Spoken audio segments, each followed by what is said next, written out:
मेरा पुत्र सीधा स्कूले जाना वा ते पढ़ के फारग हो के ते सीधा मेरा पुत्र ने घर आना वा। ठीक है ना?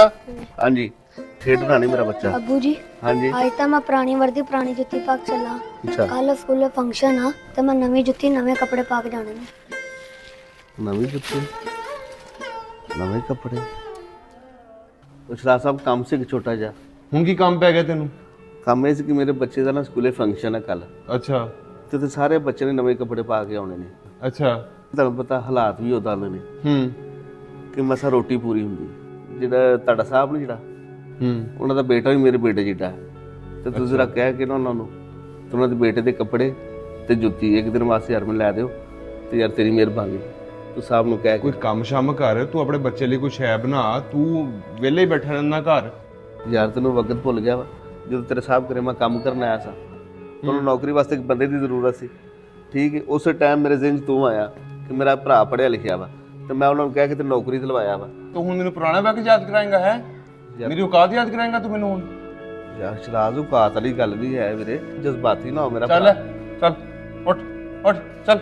ਮਿਹਰਬਾਨੀ ਯਾਰ। ਕੀ ਹੋ ਗਿਆ? ਇਹ ਕੀ ਹੋ ਰਿਹਾ? ਕੁਛ ਨਹੀਂ ਸਰ ਜੀ, ਮਸਲਾ ਹੈ ਕਿ ਮੇਰੇ ਬੱਚੇ ਦਾ ਨਾ ਕੱਲ ਸਕੂਲੇ ਫੰਕਸ਼ਨ ਹੈ।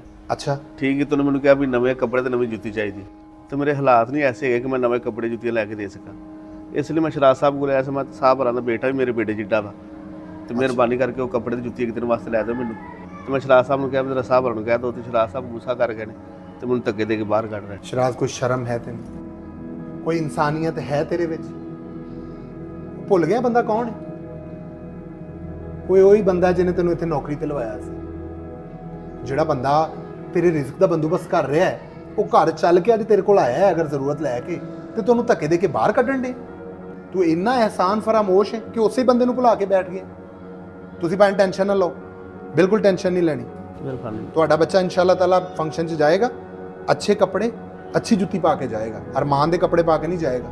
ਤੁਸੀਂ ਨਵੇਂ ਕੱਪੜੇ ਲੈਣਾ ਆਪਣੇ ਬੱਚੇ ਲਈ। ਸ਼ਰਾਜ਼, ਇਹਨਾਂ ਨੂੰ ਕੈਸ਼ ਦੇਣਾ ਤੁਸੀਂ ਕੈਸ਼ ਲਓ ਜੀ, ਮਾਰਕੀਟ ਜਾਓ ਤੇ ਆਪਣੇ ਬੱਚੇ ਲਈ ਸ਼ਾਪਿੰਗ ਕਰੋ। ਕੱਲ ਉਹਦਾ ਫੰਕਸ਼ਨ ਹੈ, ਉਹਨੂੰ ਅੱਛੇ ਤਰੀਕੇ ਨਾਲ ਤਿਆਰ ਕਰੋ ਤੇ ਉਹਨੂੰ ਤਿਆਰ ਕਰਕੇ ਤੁਸੀਂ ਉਹਨੂੰ ਸਕੂਲ ਭੇਜੋ। ਬਹੁਤ ਮਿਹਰਬਾਨੀ, ਅੱਲਾਹ ਤਾਲਾ ਤੁਹਾਨੂੰ ਬਹੁਤ ਜ਼ਿਆਦਾ ਦੇਵੇ।